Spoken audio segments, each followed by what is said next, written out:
Hi everyone, welcome to study word classes. तो friends, आज हम लोग सीडीपी की क्लास है, उसमें हम लोग अधिगम जो है टॉपिक आपका जो लर्निंग है वहां से हम लोगों ने क्वेश्चन लिए हैं।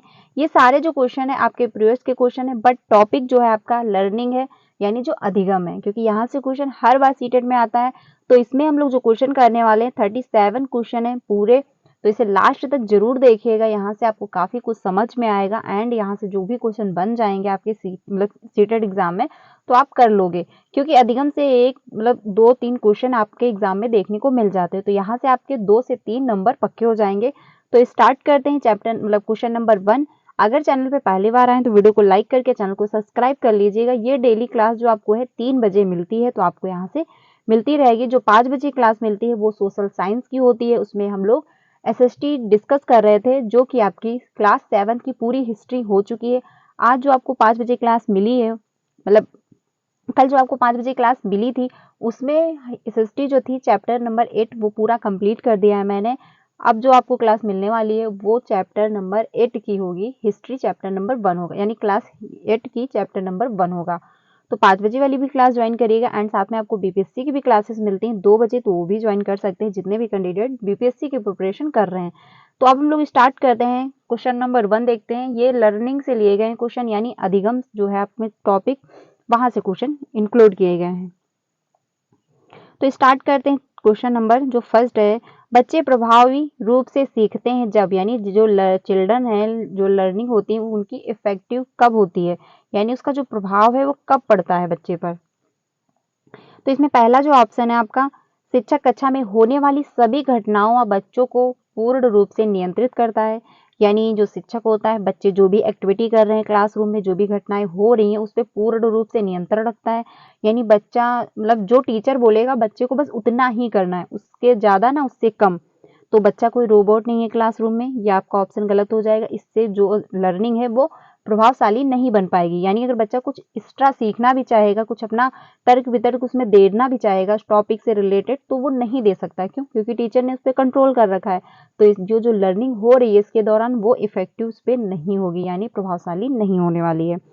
अगला ऑप्शन जो है वो पाठ्य पुस्तक में दिए गए तथ्यों को याद करना, यानी रट्टाफिकेशन को आपका जो सीटेड है यानी जो एनसीएफ है वो भी मानता नहीं है, क्योंकि बच्चे को रट के नहीं समझ के सिखाना है। आगे चलते हैं, ऑप्शन नंबर जो सी है, वे श्यामपट्ट पर अध्यापक के द्वारा लिखे गए उत्तरों की नकल करना, यानी टीचर जो है वो श्यामपट्ट पे क्वेश्चन के आंसर लिख दे और बच्चा अपनी कॉपी पे नोट कर ले, तो ये रट्टाफिकेशन, यानी मतलब बच्चा जो है एक ग्लास है, टीचर एक मग है, उसने उसमें भर दिया, तो ऐसा भी नहीं करना है। ये भी आपका ऑप्शन गलत हो जाएगा।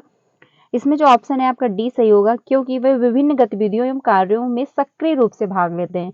तो इसमें बच्चा एक्टिव है, और जिसमें बच्चा एक्टिव है वही आपका ऑप्शन पेडालॉजी में मतलब सही माना जाता है, क्योंकि बच्चे को हमको एक्टिव रखना है। अगर क्वेश्चन पॉजिटिव पूछा है तो, अगर निगेटिव पूछता तो इसी में ऑप्शन चेंज होता था, लेकिन क्वेश्चन पॉजिटिव है और पॉजिटिव पूछा गया, इसलिए आपका ऑप्शन जो है डी सही होगा। क्योंकि बच्चे जो गतिविधियां कर रहे हैं उसमें सक्रिय रूप से इन्वॉल्व होंगे, एक्टिविटी करेंगे, कोई प्ले ग्रुप करेंगे, तो उसमें जो बच्चा सीख रहा है वो अच्छे से सीखेगा। वो ज्ञान जो उसको मिलेगा उसके दौरान वो स्थायी रूप से उसके दिमाग में रहेगा। जो उसकी सारे सेंस हैं वो प्रयोग हो रहे हैं, सब एक्टिव होंगे, तो बच्चा अच्छे से सीख लेगा। तो जो अधिगम इसके दौरान होगा वो काफी प्रभावशाली होगा। इसमें ऑप्शन जो है डी सही हो जाएगा। आगे चलते हैं हम लोग क्वेश्चन नंबर 2 पे। निम्नलिखित में से कौन सी मुख्य प्रक्रिया नहीं है मतलब जिसके द्वारा सार्थक अधिगम घटित होता है। तो पहला आपका रोट लर्निंग, ठीक है, और दूसरा है आपका पुनर्वर्तन, यानी पुनरावृत्ति एवं अभ्यास, यानी आपको रट्टाफिकेशन, निर्देशन एवं संचालन, या फिर अन्वेषण एवं पारस्परिक क्रियाएं। तो इसमें बात की जा रही है मुख्य प्रक्रिया नहीं है जिसके द्वारा सार्थक अधिगम घटित हो। तो इसमें जो आपका ऑप्शन है, देखिए, पुनरावृत्ति हो सकती है, थोड़ा बहुत रिपीट बच्चा करता है। निर्देशन संचालन, टीचर निर्देश देगा यानी गाइड करेगा तभी बच्चा आगे बढ़ पाएगा, तो ये भी आपका ऑप्शन सही है। इसमें निगेटिव पूछा है, क्योंकि क्वेश्चन निगेटिव है तो हमको निगेटिव ही आंसर देना है। अन्वेषण एवं पारस्परिक क्रियाएं, ये भी बहुत पॉजिटिव है, क्योंकि हम मतलब अपने एनवायरनमेंट में ही सीखते, खोज करके सीखते और परस्पर एक दूसरे की हेल्प भी कर रहे होते हैं। लेकिन जो इसमें पूछा है नहीं, तो नहीं का ऑप्शन आपका निगेटिव ही होगा, ए ऑप्शन हो जाएगा इसमें, क्योंकि कंठस्थीकरण एवं स्मरण, यानी बच्चे को आपको रटाना नहीं है, रोट मेमोराइजेशन नहीं कराना है। ये नहीं कि बच्चे को सिर्फ रट्टाफिकेशन कर दिया, बच्चे ने सब रट लिया, ऐसा आपको नहीं करना है। तो इसमें आपका ए ऑप्शन सही हो जाएगा। आगे चलते हैं क्वेश्चन नंबर 3 पे। संरचनात्मक दृष्टिकोण के अनुसार अधिगम डैश डैश है। तो इसमें पहला ऑप्शन है आपका संरचनात्मक जो होता है दृष्टिकोण, उसमें बात यह की जाती है कि बच्चा एक्टिव रहेगा, बच्चे के सारे सेंस इन्वॉल्व होंगे, बच्चा एक्टिविटी करेगा, कोई क्रिएटिविटी करेगा, कोई प्ले ग्रुप करेगा, बच्चा इन्वॉल्व होगा। तो वो जो क्रियाएं हो रही होती है वो संरचनात्मक होती हैं, यानी बच्चा निर्मित कर रहा होता है कुछ भी।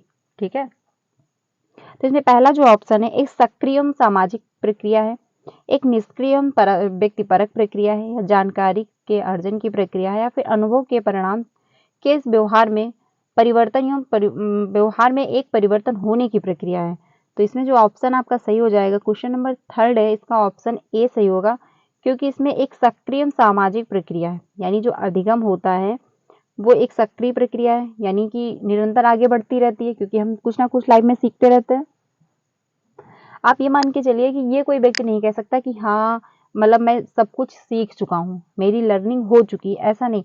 पूरी लाइफ इंसान कुछ ना कुछ टाइम के साथ सीखता रहता है। तो लर्निंग जो है वो सक्रिय है, यानी वो आगे बढ़ती रहती है, एंड सामाजिक प्रक्रिया भी है साथ में, क्योंकि हम समाज से बहुत कुछ सीखते हैं, लोगों से मिलते हैं, मार्केट जाते हैं, कहीं भी अगर बाहर गए हैं तो जहाँ भी लोग हैं वहां से हम कुछ ना कुछ सीख रहे हैं।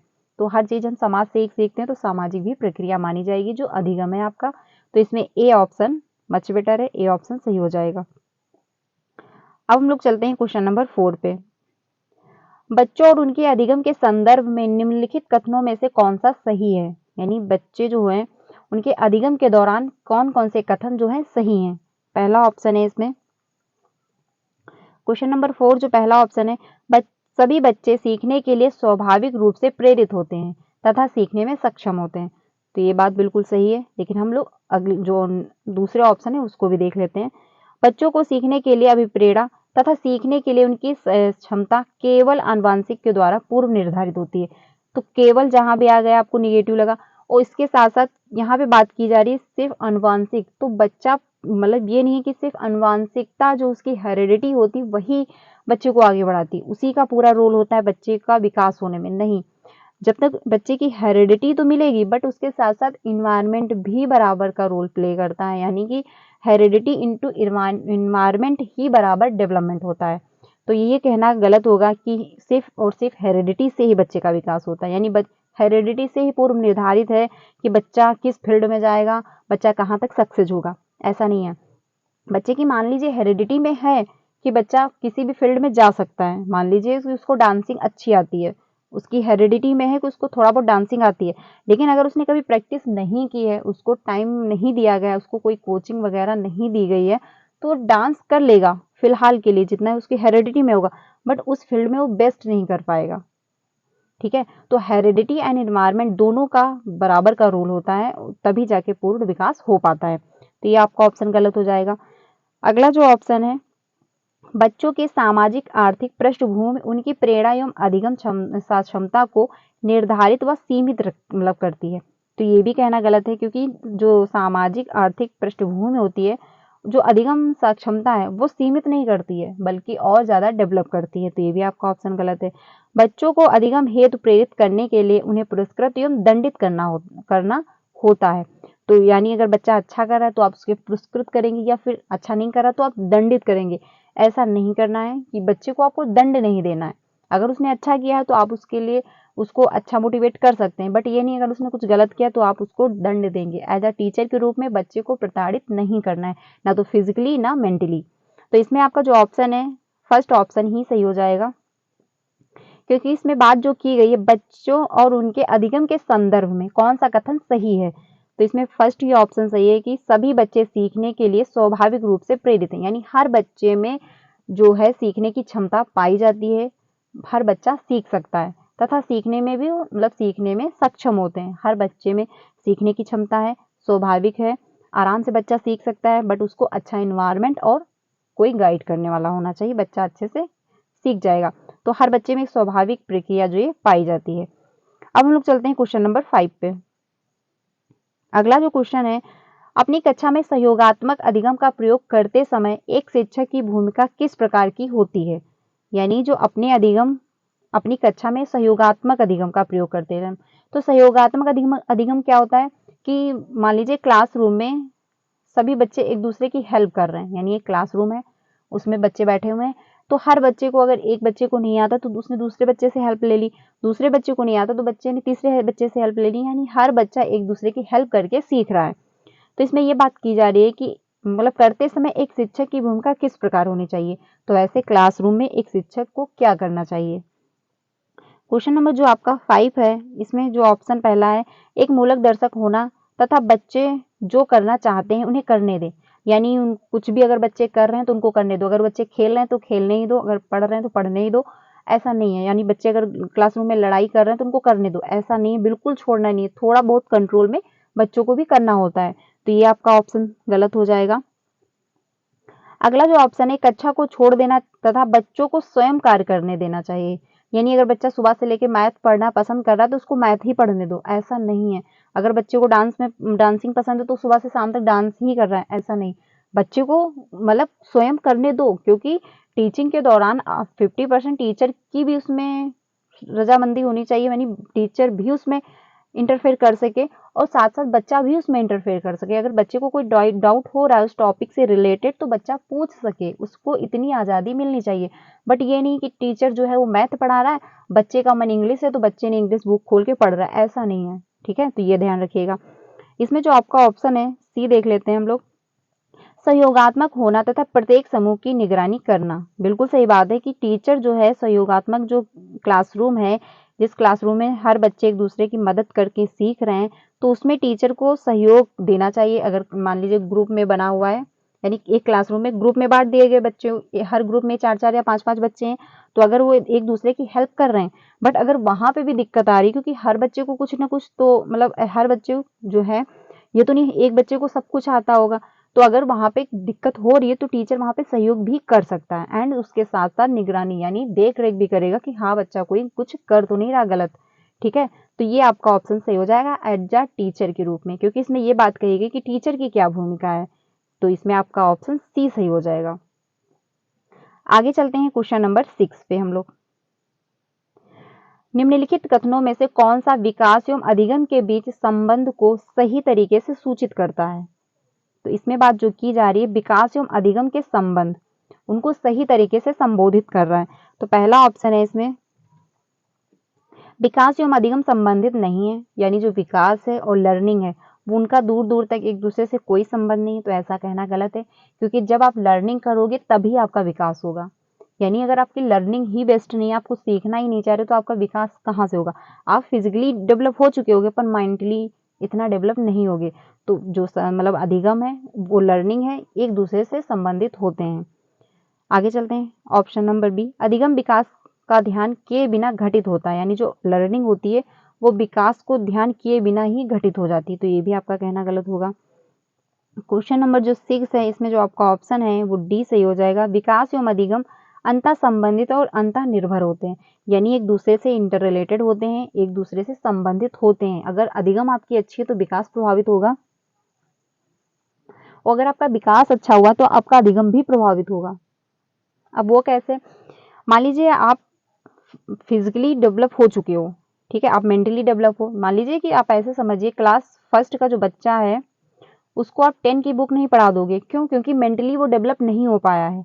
ठीक है, और वहीं पे क्लास 10 का बच्चा जो है आप उसको क्लास 1 की बुक नहीं पढ़ाओगे, क्यों, क्योंकि वो मेंटल डेवलप हो चुका है, यानी उसको जो समझने की क्षमता है वो वहां तक डेवलप हो चुकी है। तो जो विकास है एंड अधिगम है एक दूसरे से संबंधित होते हैं।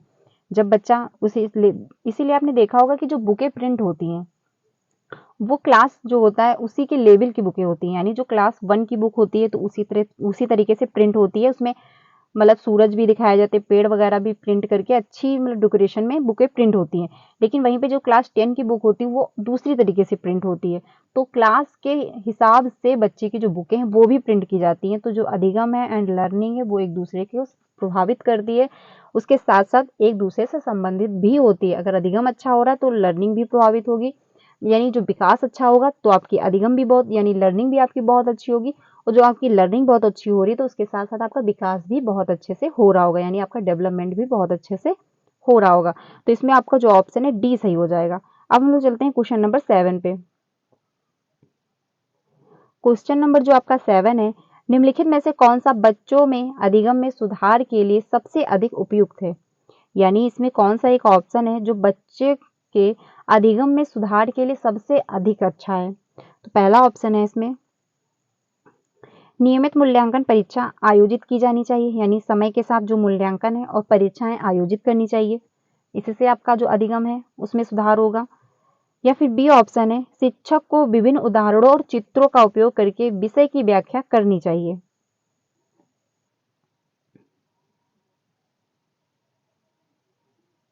आगे देखते हैं, कक्षा में सभी प्रकार की शिक्षण सामग्री होनी चाहिए।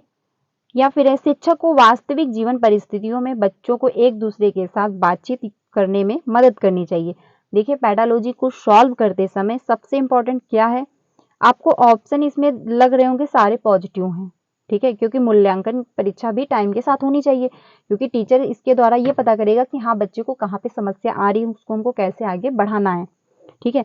पेडागोजी में यही खेल होता है कि पॉजिटिव मतलब जो ऑप्शन है आपको चारों पॉजिटिव लगेंगे, आपको लगेगा कि चारों सही हैं, फिर वहाँ पे कंफ्यूजन क्रिएट होगी कि कौन सा मतलब जो ऑप्शन है हमको 1 नंबर दे जाएगा।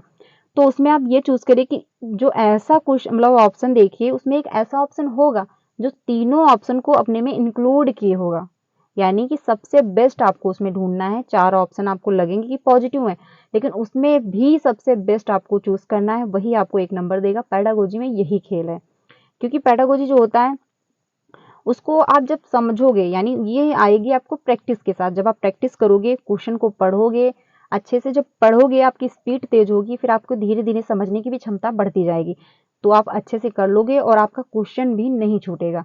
तो इसके लिए इसकी प्रैक्टिस भरपूर करिए करिए, क्योंकि बहुत होता है कि लास्ट में बहुत लोगों के पेपर छूट जाते हैं, यानी किसी के 5 नंबर क्वेश्चन छूट गए, किसी के 10 क्वेश्चन छूट गए, ऐसा हो जाता है, सभी के साथ ऐसा होता है, रेयर है। बहुत लोग जो पहले से टाइम मैनेज किए रहते हैं उनमें नहीं दिक्कत होती, बाकी कुछ लोग ऐसे होते हैं जिनका छूटता है पेपर। तो उसका मेन रीजन ये है कि प्रैक्टिस नहीं की गई है इनफ। प्रैक्टिस करिए, अच्छे से पढ़िए, जब क्वेश्चन को सॉल्व करिए तो टाइम मतलब ये सोचिए कि हमको 2 घंटे के अंदर पेपर सॉल्व कर देना है, क्योंकि 2.5 घंटे का पेपर होता है, बट वहां पे आपको थोड़ा सा टाइम 10 से 20 मिनट इधर उधर चले जाते हैं। तो आप ये कोशिश करिए कि हमको 20 घंटे मतलब सॉरी 2 घंटे में हमको पेपर सॉल्व कर देना है, ठीक है। तो जब आप ये मतलब टारगेट बना के बैठोगे पेपर सॉल्व करने में, तो आप कोशिश करोगे तो आपका 2 घंटे से 10 मिनट 20 मिनट में आपका पेपर सॉल्व हो जाएगा। तो धीरे धीरे जब आप प्रैक्टिस करते रहोगे तो आपका 2 घंटे के अंदर ही पेपर सॉल्व होना स्टार्ट हो जाएगा। जब आपकी प्रैक्टिस हो जाएगी इनफ, तो आपको जब पेडागोजी के आप क्वेश्चन पढ़ोगे उसके साथ साथ आपको समझ में भी आता रहेगा कि हाँ इस क्वेश्चन में क्या पूछा गया है एंड किसके बारे में पूछा गया है। और क्वेश्चन को हमेशा लास्ट तक जरूर पढ़िएगा। देखिए पेडागोजी में ये होता है स्टार्टिंग में लगेगा क्वेश्चन पॉजिटिव है, बस लास्ट में घुमा देगा, लास्ट में नहीं लिख देगा और सारा खेल पलट जाएगा। तो इसलिए क्वेश्चन को लास्ट तक जरूर पढ़िएगा, तभी ऑप्शन देखिएगा। थोड़ा एक क्वेश्चन लेट मतलब थोड़ा हो जाएगा कोई दिक्कत नहीं है, बट क्वेश्चन को लास्ट तक जरूर पढ़िएगा, क्योंकि स्टार्टिंग में लगेगा क्वेश्चन पॉजिटिव है बट लास्ट तक जाते जाते वो पलट जाता है, क्योंकि लास्ट में नहीं हो जाता है। तो नहीं जब आ जाएगा तो क्वेश्चन जो है उसका आंसर भी चेंज हो जाता है, तो ये ध्यान रखिएगा। अब इस क्वेश्चन में आपको पॉजिटिव तो सभी लग रहे होंगे, लेकिन सबसे बेस्ट क्या है, डी ऑप्शन बेस्ट है। क्यों? क्योंकि इसमें बात जो की जा रही है वास्तविक जीवन के बारे में। जब हम वास्तविक जीवन में स्थितियों पर बच्चों को एक दूसरे से बातचीत करने के लिए कहेंगे, उसमें मदद करनी मतलब बात करने में मदद करनी चाहिए, ये बात कहेंगे बच्चों से, तो बच्चे जो हैं वो ज़्यादा एक्टिव होंगे, वो रियल लाइफ से कनेक्ट कर पाएंगे। और हर एक बच्चा जब एक दूसरे से बातचीत करेगा तो जो उसका डेवलपमेंट है और अच्छे से होगा, वो हर चीज़ को अच्छे से समझेगा, जो उसके दौरान वो डिस्कशन के दौरान बातें सीखेगा वो उसके दिमाग में स्थायी रूप से भी रहेंगी। तो बच्चा इसमें ज़्यादा एक्टिव है, क्योंकि हमको उस बच्चे के वास्तविक जीवन यानी रियल लाइफ से कनेक्ट करके ही हमको पढ़ाना है। तो इसमें जो आपका ऑप्शन है डी ऑप्शन सबसे ज़्यादा सही है, आपका डी ऑप्शन सही हो जाएगा। अब हम लोग चलते हैं क्वेश्चन नंबर 8 पे। क्वेश्चन नंबर जो 8 है, अनुशासन जो अधिगम वातावरण में एक महत्वपूर्ण भूमिका निभाता है, किस तरह की मदद करता है? जो अनुशासन है, तो पहला ऑप्शन है बच्चों को अपनी शिक्षा को विनियमित और मॉनिटर करने के लिए, चुप्पी साधे रहने के लिए, या फिर शिक्षकों को निर्देश देने में, बच्चों को उनके पाठ रटकर याद करने में। तो इसमें जो बात की जा रही है, अनुशासन जो अधिगम वातावरण में एक महत्वपूर्ण भूमिका निभाता है, यानी जो अनुशासन होता है क्लासरूम में, वो अधिगम जो होता है वो उस वातावरण में एक महत्वपूर्ण भूमिका है। यानी जो अगर क्लासरूम में अनुशासन ही ना हो तो बच्चे कुछ नहीं सीखेंगे। यानी अगर बच्चे खेल रहे तो खेल रहे, अगर कोई बच्चा दूसरे को पीट रहा है तो पीटता ही रहेगा। अनुशासन भी क्लासरूम में होना चाहिए। तो क्वेश्चन नंबर जो 8 है, इसमें जो आपका ऑप्शन हो जाएगा ए सही होगा, क्योंकि इसमें जो बात की गई बच्चों को अपनी शिक्षा को विनियमित और मॉनिटर करने के लिए, यानी आपने देखा होगा कि क्लासरूम में मॉनिटर भी बनाए जाते हैं। ऐसा इसलिए कि अगर टीचर उपलब्ध नहीं है तो मॉनिटर गाइड कर सकता है बच्चों को। तो अगर बच्चा है अपनी शिक्षा को नियमित रूप से करेगा और मॉनिटर यानी खुद को भी वो गाइड कर सकता है, बाकी अदर बच्चे जो है उनको भी गाइड कर सकता है। तो अनुशासन इसमें आपका ए ऑप्शन सही हो जाएगा, अनुशासन के अकॉर्डिंग। आगे चलते हैं क्वेश्चन नंबर 9 पे। क्वेश्चन नंबर जो 9 है आपका, संरचनावादी सिद्धांतों के अनुसार अधिगम के बारे में निम्नलिखित कथनों में से कौन सा सही है। इसमें बात जो की जा रही संरचनावादी सिद्धांतों के अनुसार, तो पहला ऑप्शन है अधिगम पुनरुत्पादन एवं स्मरण की प्रक्रिया है। अगला है अधिगम यंत्रवत याद करने की प्रक्रिया यानी रटाफिकेशन। पुनर्स्मरण यानी रट लिया आपने, याद कर लिया, तो मतलब जो रोट लर्निंग है इसको संरचनावादी नहीं मानते हैं। तो ये भी आपका ऑप्शन गलत होगा, क्योंकि क्वेश्चन पॉजिटिव है, हमको पॉजिटिव आंसर देना है। अधिगम आवृत्ति संबंध के द्वारा व्यवहारों का अनुबंधन है। तो आवृत्ति यानी आप रिपीट करते जा रहे हो, बार बार रिपीट कर रहे हो, तो ये भी आपका ऑप्शन नहीं होगा। अधिगम सक्रिय विनियोजन के द्वारा ज्ञान के संरचना की प्रक्रिया है। तो इसमें आपका डी ऑप्शन सही हो जाएगा, यानी अधिगम जो है वो सक्रिय विनियोजित यानी नियमबद्ध है और सक्रिय है, बच्चा एक्टिव है, वो निरंतर आगे बढ़ रही है। तो इसमें आपका डी ऑप्शन सही हो जाएगा। आगे चलते हैं क्वेश्चन नंबर 10 पे हम लोग। जो क्वेश्चन नंबर 10 है, बच्चों को अधिगम गतिविधियों में भागीदारी के लिए लगातार पुरस्कार देना व दंड का प्रयोग करने से क्या प्रभाव पड़ता है। यानी अगर बच्चा अधिगम गतिविधियां कर रहा है, लर्निंग के दौरान बच्चा जो पार्टिसिपेट कर रहा है उसमें लगातार बच्चों को पुरस्कार एवं दंड देना, उसका क्या प्रभाव पड़ेगा। तो पहला ऑप्शन है इसमें बाहरी अभिप्रेरणा कम होती है, यानी अगर बच्चे को पुरस्कार दे रहे हो, अच्छा काम कर रहा है तो आप उसको पुरस्कार दे रहे हो, अगर उसने कुछ गलत कर दिया तो आप उसके लिए उसे दंडित कर रहे हो। ठीक, तो इसका क्या प्रभाव पड़ेगा। तो पहला ऑप्शन है बाहरी अभिप्रेरणा कम होगी। अगला है आंतरिक अभिप्रेरणा बढ़ेगी, या फिर यह बच्चों को प्रदर्शन आधारित लक्ष्यों के बजाय निपुणता पर ध्यान देने के लिए प्रोत्साहित करेगी, या फिर अधिगम में बच्चों की स्वाभाविक अभिरुचि तथा जिज्ञासा कम होती है। तो क्वेश्चन नंबर जो आपका 10 है इसमें आपका डी ऑप्शन सही हो जाएगा, क्योंकि अगर आप उसको दंड दे रहे हो, यानी कि मान लीजिए अगर बच्चे से कोई मिस्टेक हो गई है तो उसके लिए आप उसे प्रताड़ित कर रहे हो, तो ये भी पॉजिटिव नहीं है। और अगर एक बच्चा बहुत अच्छा था, आपने उसको सम्मानित कर दिया, पुरस्कृत कर दिया, ठीक है, तो आपने उसको पॉजिटिव वे में जो मतलब उसको आपने अच्छा बोला कि हाँ बहुत अच्छे हो ये वो, तो अगला जो बच्चा है क्लासरूम में देख रहा है तो उसमें नेगेटिविटी आएगी, यानी वो अच्छा परफॉर्म नहीं कर पाएगा। तो क्लासरूम में आपको सभी बच्चे को समान रूप से लेके चलना है, या और साथ में ये भी करना है, जो बच्चा अगर बहुत ज़्यादा अच्छा नहीं है पढ़ने में, बहुत अच्छे से उसको समझ में नहीं आ रहा है, तो उसको भी आपको प्रोत्साहित करना है, उसको भी आपको आगे बढ़ाना है। तो पुरस्कार एवं दंड जो होता है वो क्लासरूम में पॉजिटिव नहीं माना जाता है, वो निगेटिव ही माना जाता है, क्योंकि आपको सभी बच्चे आपके लिए समान है, सभी बच्चे को हमको बराबर लेके चलना है।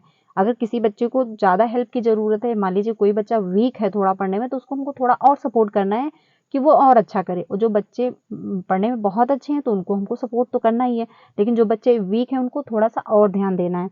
तो आपके लिए सारे बच्चे बराबर हैं। तो क्लासरूम में पुरस्कार एवं दंड आपको ऐसे जब आप करोगे तो इससे जो लर्निंग है वो प्रभावित होगी। तो इसमें आपका डी ऑप्शन सही हो जाएगा, यानी जो अभिरुचि है, जो जिज्ञासा है, वो धीरे धीरे बच्चों की कम होने लगेगी। ठीक है, तो इसमें आपका डी ऑप्शन सही हो जाएगा, यानी जो बच्चा सम्मानित किया जाएगा, जो पुरस्कृत होगा, वो तो अच्छा रहेगा, वो सीखेगा आगे, बट बाकी जो अदर बच्चे होंगे उनमें हीनता की भावना आएगी, वो आगे नहीं बढ़ेंगे। आगे चलते हैं। अगला जो क्वेश्चन है, क्वेश्चन नंबर 11 है, सीखना समृद्ध हो सकता है, यानी जो सीखना है वो समृद्ध हो सकता है, यानी विकसित हो सकता है। तो इसमें जो ऑप्शन है पहला आपका वास्तविक दुनिया से उदाहरणों को कक्षा में लाया जाए, जिसमें विद्यार्थी एक दूसरे से अंतःक्रिया करके और शिक्षा प्रक्रिया जो है उस प्रक्रिया को सुगम बनाएं। अगला ऑप्शन है कक्षा में अधिक से अधिक शिक्षण सामग्री का प्रयोग किया जाए। अगला है शिक्षक विभिन्न प्रकार के व्याख्यान और स्पष्टीकरण का प्रयोग करें।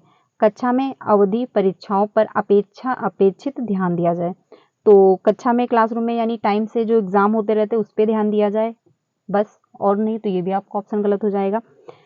शिक्षक विभिन्न प्रकार के व्याख्यान और स्पष्टीकरण का प्रयोग करें, तो ये सही है कुछ हद तक, लेकिन जो सबसे बेस्ट ऑप्शन है वो आपका ए ऑप्शन है, क्योंकि इसमें वास्तविक दुनिया यानी रियल लाइफ से कनेक्ट किया गया है। इसमें बात ये की जा रही जो सीखना है वो समृद्ध कब होगा, यानी जो सीखना है वो समृद्ध कब होगा, यानी उसका जो है वो काफी डेवलप कब हो पाएगा, यानी वो पॉजिटिव वे में कब जाएगा जो सीखना है।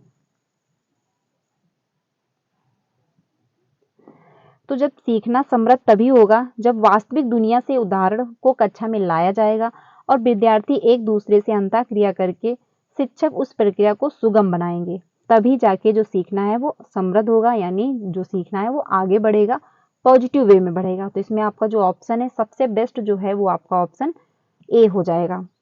आगे चलते हैं क्वेश्चन नंबर 12 पे। निम्नलिखित में से कौन से कथन को सीखने की प्रक्रिया की विशेषता नहीं मानना चाहिए, यानी निम्नलिखित में से ऐसा कौन सा कथन है जो सीखने की प्रक्रिया की विशेषता नहीं मानना चाहिए। क्वेश्चन को ध्यान से देखिएगा, लास्ट में नहीं लिखा हुआ है। लास्ट में कमेंट सेक्शन में आप लोग अपना स्कोर जरूर बताइएगा कि आपने कितना किया है। तो इसमें जो बात कही गई नहीं, पहला इसमें ऑप्शन है शैक्षिक संस्थाएं एकमात्र साधन है, मतलब एकमात्र स्थान है जहां अधिगम जो है प्राप्त होता है। बी ऑप्शन है सीखना एक व्यापक प्रक्रिया है, सीखना लक्ष्योन्मुखी होता है, अधिगम भी सीखने की प्रक्रिया है। तो क्वेश्चन नंबर जो आपका 12 है इसमें आपका जो ऑप्शन है नहीं, क्योंकि दिया गया है हमको निगेटिव में जाना है, तो ए आपका ऑप्शन हो जाएगा। इसका रीजन ये है कि शैक्षिक संस्थान जो है एकमात्र स्थान है जहां अधिगम प्राप्त होता है, ये कहना आपका गलत हो जाएगा, क्योंकि आप भी जानते हैं कि जो टीचिंग है या सॉरी जो लर्निंग है वो एकमात्र सिर्फ हम स्कूल से या कॉलेज से ही नहीं सीखते हैं, वो हम आज कहीं से भी सीख सकते हैं, यानी जो लर्निंग है वो हम कहीं से भी सीखते हैं। आप मार्केट जा रहे हैं, वहां पे 4 लोगों को बात करते देखा या कुछ ऐसी घटना घटित हो गई, आपने उसके द्वारा सीख लिया। आप मोबाइल का सबसे अच्छा तो आजकल इंटरनेट का प्रयोग करके लोग बहुत कुछ सीख रहे हैं, बहुत ऐसे एग्जाम है जो क्वालिफाई भी कर रहे हैं, तो इंटरनेट भी हो गया, कोई कोचिंग हो गई, कोई फ्रेंड हो गए जिनसे हमने हेल्प ले ली, कोई आस पड़ोस से मैंने कुछ देख लिया, कुछ घर में लोग बातें कर रहे हैं वहां से मैंने कुछ सीख लिया। तो ये सब जो लर्निंग है वो कहीं से भी हम सीख सकते हैं। ये नहीं है कि हम प्रॉपर तरीके से स्कूल ही जा रहे हैं तभी वहीं से हम सीख पाएंगे, या कोई कॉलेज जा रहे हैं वहीं से सीखेंगे, नहीं। एक मतलब साधन एक वो भी है, एक रिसोर्स है, बट यहाँ पे बात कर दी गई एकमात्र स्थान है, ये कहना गलत हो गया, क्योंकि यहाँ पे निगेटिव पूछा गया था तो निगेटिव का हमको निगेटिव ही देना था। तो इसमें आपका ए ऑप्शन सही हो जाएगा। एकमात्र स्थान नहीं है जो लर्निंग है, क्योंकि लर्निंग हम कहीं से भी सीख लेते हैं, हम ऑनलाइन कोचिंग कर लेंगे, मोबाइल से सीख लेंगे, इंटरनेट का प्रयोग कर लेंगे, कोई मार्केट गए हैं वहां से कुछ सीख लिया है, तो ये हम लोग जो लर्निंग होती है वो लाइफ टाइम चलती है एंड सामाजिक प्रक्रिया भी होती है, क्योंकि हम समाज में रहकर कुछ ना कुछ सीखते रहते हैं जीवन पर्यंत। कोई भी व्यक्ति ऐसा नहीं आपको मिलेगा आज तक कि जिसने बोला हो कि हाँ मेरी लर्निंग जो है कंप्लीट हो गई, मैंने सब कुछ सीख लिया है, ऑल ऑफ राउंडर है, ऐसा नहीं है। कुछ ना कुछ लाइफ में हर व्यक्ति सीखता रहता है। तो इसमें जो आपका है ऑप्शन ए सही हो जाएगा। आगे चलते हैं। अगला जो ऑप्शन है निम्नलिखित में से किस कथन को सीखने के लक्षण के रूप में नहीं मानना जा सकता है, यानी जो सीखने के लक्षण हैं उनको सही रूप में नहीं माना जा सकता। ऑप्शन को सही से पढ़िएगा क्योंकि नहीं इसमें भी गिवन है। तो पहला ऑप्शन जो है इसमें व्यवहार का अध्ययन जो है सीखना है ना, अधिगम भी सीखने का एक हिस्सा है। सीखना एक प्रक्रिया है जो व्यवहार में मध्यस्थता करती है। सीखना कुछ ऐसी चीज है जो कुछ अनुभवों के और के परिणाम स्वरूप घटित होती है। तो इसमें जो आपका ऑप्शन है ए सही हो जाएगा, व्यवहार का अध्ययन सीखना है। ठीक है, इसमें आपका ए ऑप्शन जो है वो सही हो जाएगा, क्योंकि इसमें बात जो की जा रही है कि सीखने के लक्षण के रूप में नहीं माना जा सकता, तो व्यवहार का अधिगम सीखना है, यही आपका इसमें सही हो जाएगा, क्योंकि बाकी ऑप्शन जो है वो पॉजिटिव हैं। आगे चलते हैं क्वेश्चन नंबर 14 पे। अगला जो ऑप्शन क्वेश्चन है शिक्षार्थी जो पहले सीख चुके हैं उनकी पुनरावृत्ति और प्रत्यास्मरण में शिक्षार्थियों की मदद करना महत्वपूर्ण है क्योंकि, यानी जो शिक्षार्थी लोग हैं, जो स्टूडेंट हैं, वो सीख चुके हैं और उनकी पुनरावृत्ति यानी उनको रिपीट करवाना है और प्रत्यास्मरण यानी उसको याद भी रखना है में शिक्षार्थियों की जो मदद करना महत्वपूर्ण क्यों है, आखिर क्या रीजन है उसका, आपको ये बताना है। तो पहला ऑप्शन जो है इसमें, पूर्व पाठों को दोहराने का यह एक प्रभावी तरीका है, तो ये आपका हो गया। बी ऑप्शन है, यह शिक्षार्थियों की स्मृति को बढ़ावा देता है जिससे सीखना सुदृढ़ होता है। अगला है, यह किसी भी कक्षा अनुदेशन के लिए एक सुविधाजनक शुरुआत है। नई जानकारी को पूर्व जानकारी से जोड़ना सीखने में समृद्ध बनाता है। तो इसमें जो आपका प्रत्यास्मरण एवं पुनरावृत्ति शिक्षार्थियों की मदद करना क्यों महत्वपूर्ण है, इसमें जो आपका ऑप्शन हो जाएगा, इसमें आपका ऑप्शन डी हो जाएगा। नई जानकारी को पूर्व जानकारी से जोड़ना सीखने को समृद्ध बनाता है। यानी कि मान लीजिए आपको साइकिल चलानी आती है, तो आपने बाइक चलाना सीख लिया। अब बाइक चलाना, साइकिल चलाना कॉमन है क्योंकि हमको वैसे ही हैंडल जो होता है उसको संभालना होता है, तो उसका प्रभाव हमको क्यों देखने को मिला, यानी कि आपको साइकिल चलानी आती थी तो आपने उसका प्रयोग करके जो ज्ञान वहां से आपको मिला था उसी का प्रयोग करके आपने बाइक चलाना सीख लिया, यानी उस ज्ञान को हमने दूसरे में कन्वर्ट करके पॉजिटिव वे में सीख लिया।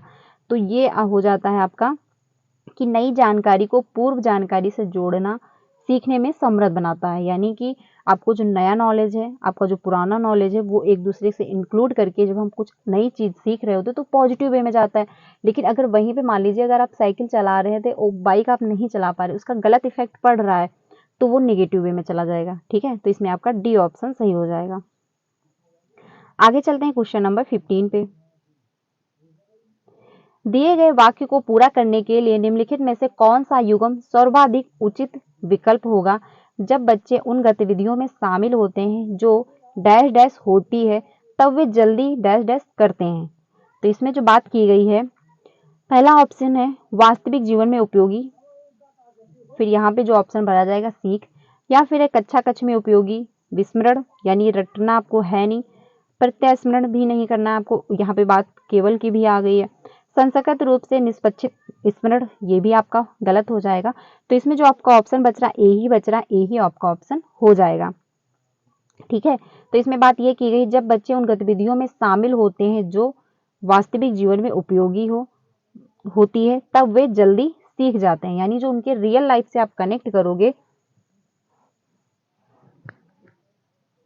तो बच्चा और अच्छे से सीखेगा, कम समय में बेहतर सीखेगा। यानी जो बच्चा अगर जिस इन्वायरमेंट से आया हुआ है, अगर आप उसी से इंक्लूड करके बच्चे को पढ़ा रहे हो, उसकी रियल लाइफ से कनेक्ट कर रहे हो, तो उसको कम समय में बेहतर सीखेगा और वो सीखेगा तो उसको और अच्छे से समझ में आएगा, उसमें वो इंटरेस्ट भी लेगा।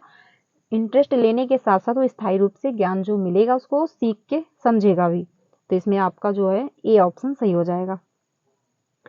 आगे चलते हैं अगले क्वेश्चन पे। अगला जो क्वेश्चन है, निम्नलिखित कथनों में से आप किससे सहमत हैं। तो पहला ऑप्शन है अधिगम पूर्ण रूप से बाह्य उत्पादन के द्वारा नियंत्रित होता है, यानी उस पर पूरा कंट्रोल बाहर का होता है। अगला ऑप्शन है अधिगम तब तक घटित नहीं हो सकता जब तक कि इसका इसका अंकों के रूप में बाह्य रूप से आकलन नहीं किया जाए। यानी कि जो आकलन होता है कि हाँ इतने नंबर दिए गए हैं, ये हो तभी जाके अधिगम अच्छे से होगा। अधिगम केवल तभी होता है यदि वह व्यवहार में सुस्पष्ट होता है। अधिगम एक सामाजिक सांस्कृतिक परिवेश में घटित होता है। तो इसमें बात ये की जा रही है आप किससे सहमत हैं। तो इसमें आपका डी ही ऑप्शन मच बेटर है, क्योंकि जो बाह्य उद्दीपन के द्वारा नियंत्रित होता है ये कहना गलत होगा। जब तक बच्चा आंतरिक रूप से यानी इंटरनल मोटिवेशन जिसमें नहीं आएगा, यानी अगर उसको जो पढ़ाई करनी है या कुछ करना है तो उसका जब तक अंदर रीजन नहीं मिलेगा, उसको आंतरिक जो अभिप्रेरणा होती है अगर वो उसके अंदर नहीं मिल रही है रीजन, तो बाह्य रूप से कब तक होगी। यानी कि मान लीजिए अगर आपको किसी ने कह दिया कि आप छोटा बच्चा है, उसको आपने कह दिया 1 से 10 तक हमको 1 2 सुनाना, एक चॉकलेट मिलेगी। बच्चे ने सुना दिया क्योंकि उसको चॉकलेट मिली थी पहले दिन, फिर आपने दूसरे दिन बोला, फिर बच्चे ने सुना दिया। लेकिन एक चॉकलेट पे वो कब तक आपको 1 2 सुनाता रहेगा। एक लास्ट में एक ऐसा टाइम आएगा कि वो ना तो चॉकलेट लेना पसंद करेगा ना वो सुना पाएगा। ठीक है, तो जो बाहरी रीजन होता है वो थोड़े टाइम के लिए होता है, लेकिन जो आंतरिक रीजन होता है वो काफी लंबे टाइम तक हमको पुश करता है और हमको आगे भी बढ़ाता है। तो आंतरिक जो अभिप्रेरणा होती है यानी जो इंटरनल मोटिवेशन होता है वो ज़्यादा अच्छा होता है एक्सटर्नल मोटिवेशन के बजाय। ठीक है, जिसका रीज़न आपको अंदर देखने को अपने अंदर मिले कि हाँ हमको ये करना है, क्यों? क्योंकि हमको ये पसंद है। मान लीजिए अगर आपको गिटार बजाना पसंद है तो आप गिटार बजा रहे हो, अगर उसके लिए कोई पैसे दे रहा है तो अच्छी बात है, अगर नहीं भी दे रहा है तो कोई बुरी बात नहीं। लेकिन अगर आप पैसे के लिए गिटार बजा रहे हो तो जब तक आपको पैसे मिल रहे थे तब तक आपने गिटार बजाया, लेकिन जिस दिन आपको पैसे कम मिले या फिर अच्छी इनकम नहीं हो पा रही है उसके थ्रू, तो आप धीरे धीरे क्या करोगे, गिटार बजाना बंद कर दोगे। तो क्या हो गया, वो बाहरी मोटर इंटरवेशन था यानी एक्सटर्नल मोटिवेशन था। इंटरनल होगा तो आपको पैसे मिल रहे हैं तब भी अच्छी बात है, आपको पैसे नहीं मिल रहे हैं तब भी आप वो काम करते रहोगे। तो इंटरनल जो मोटिवेशन होता है वो ज़्यादा अच्छा होता है एक्सटर्नल मोटिवेशन की अपेक्षा। ठीक है, तो ये आपका ऑप्शन गलत हो जाएगा। इसमें बात की जा रही है अंकों, यानी कि आपको ग्रेड दिए जा रहे हैं, नंबर दिए जा रहे हैं, तभी आप पढ़ाई कर रहे हो। यहाँ पे बात आ गई अधिगम केवल तभी होता है जब वह तब या व्यवहार जो है व्यवहार में सुस्पष्ट हो, तो ये भी आपका कहना गलत होगा। इसमें आपका डी ही ऑप्शन सही होगा, क्योंकि सामाजिक संस्कृति प्रवेश में ही घटित होता है, यानी जो लर्निंग होती है वो सामाजिक संस्कृति प्रवेश में ही घटित होती है, उसका बहुत ज़्यादा प्रभाव देखने को मिलता है बच्चों पर।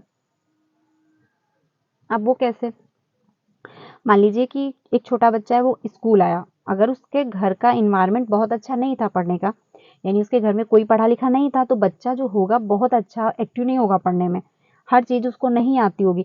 लेकिन अगर एक छोटा बच्चा है उसके घर में हर व्यक्ति पढ़े लिखे हैं, बहुत अच्छे से बातचीत करते हैं, सभी का बिहेवियर जो है बहुत ज़्यादा अच्छा है, तो बच्चे का भी बिहेवियर जो है बहुत ज़्यादा अच्छा होगा, क्योंकि छोटा बच्चा उसको आप जैसे डील करोगे बच्चा वैसा बन जाता है। बच्चे पर घर का प्रभाव बहुत ज़्यादा देखने को मिलता है। इन मतलब ये जो माँ-बाप होते हैं उनका तो बहुत ही ज़्यादा इफ़ेक्ट पड़ता है बच्चे पर। तो इसलिए कहते हैं बच्चा जैसा होगा, मतलब एनवायरनमेंट उसके घर का जैसा होगा बच्चा वैसा बन जाएगा। तो अगर बच्चे का सामाजिक संस्कृति जो है, एनवायरनमेंट जो है, उसके घर का कल्चर जो है बहुत अच्छा होगा, तो बच्चे की जो लर्निंग है वैसी ही होगी। कुछ बच्चे बहुत अच्छा परफॉर्म नहीं कर पाते लेकिन मेंटली बहुत ज़्यादा अच्छे होते हैं, यानी कि जो वो हर चीज़ को बहुत अच्छे से पकड़ लेते हैं, लेकिन वो बहुत ज़्यादा जो अपनी लाइफ में आगे सक्सेस नहीं हो पाते। क्यों? क्योंकि उनका इन्वायरमेंट जो है उतना अच्छा नहीं मिल पाता है, यानी उनको इतना सपोर्ट नहीं मिल पाता है, उनको इतना अच्छा इन्वायरमेंट नहीं मिल पा रहा होता है। वहीं पे दूसरे जो बच्चे होते हैं मेंटली तो इतना वीक हो, मतलब बहुत अच्छे नहीं होते, थोड़ा वीक होते हैं, बट उनका इन्वायरमेंट बहुत अच्छा है, उनके घर का माहौल बहुत अच्छा रहा है, उनका आस पड़ोस का माहौल बहुत अच्छा रहा है, वो हमेशा ऐसे माहौल में पले बड़े हैं जहाँ पे लोग अच्छे से बात करते हैं, अच्छी एजुकेशन है, तो बच्चा वहाँ पे सक्सेस हो जाएगा। तो सामाजिक जो संस्कृत प्रवेश होता है वो भी बच्चे की लर्निंग को प्रभावित करता है। इसमें आपका इसीलिए डी ऑप्शन मच बेटर है। तो फ्रेंड्स आज के लिए बस इतना ही रखते हैं, कल हम लोग आगे से स्टार्ट करेंगे। आज हम लोगों ने 60 क्वेश्चन कर लिए हैं, कल हम लोग 17 पे चलेंगे, तो कल यहाँ से स्टार्ट करेंगे। आज के लिए बस इतना ही रखते हैं, कल यहीं से हम लोग आगे की क्लास कंटिन्यू करेंगे। तो आज के लिए बस इतना ही। ये जो पूरे क्वेश्चन है आपके 37 क्वेश्चन है लर्निंग से लिए गए हैं, जो लर्निंग आप में टॉपिक है सीडीपी की क्लास है, तो ये ध्यान रखिएगा। ये क्वेश्चन आपके सारे प्रीवियस के क्वेश्चन है, यहाँ से क्वेश्चन आपके पेपर में 2 से 3 हर बार देखने को मिलते हैं, तो ये क्लास आप लोग अच्छे से ज्वाइन करिएगा। कमेंट में बताइएगा आपके कितना स्कोर रहा। कल की क्लास को बिल्कुल भी स्किप मत करिएगा, क्योंकि कल की क्लास हम लोग यहीं से कंटिन्यू करने वाले हैं। तो फ्रेंड्स आज के लिए बस इतना ही रखते हैं। अगर क्लास अच्छी लगी हो तो लाइक ज़रूर करिएगा एंड कमेंट सेक्शन में अपनी राय ज़रूर दीजिएगा। ठीक है, तो आप आज के लिए बस इतना ही रखते हैं, मिलते हैं नेक्स्ट क्लास में, तब तक के लिए ध्यान रखिएगा। क्लास अच्छी लगी तो उसको लाइक करिएगा, चैनल पे पहली बार आए तो वीडियो को लाइक करके चैनल को भी सब्सक्राइब कर लीजिएगा, क्योंकि आपको यहाँ से क्लास मिलती रहे, क्लास की नोटिफिकेशन भी आपको मिलती रहे एंड साथ साथ में टीचिंग से रिलेटेड सारी अपडेट भी आपको यहाँ से दी जाती है। तो मिलते हैं नेक्स्ट क्लास में, तब तक के लिए ध्यान रखिएगा। Thank you.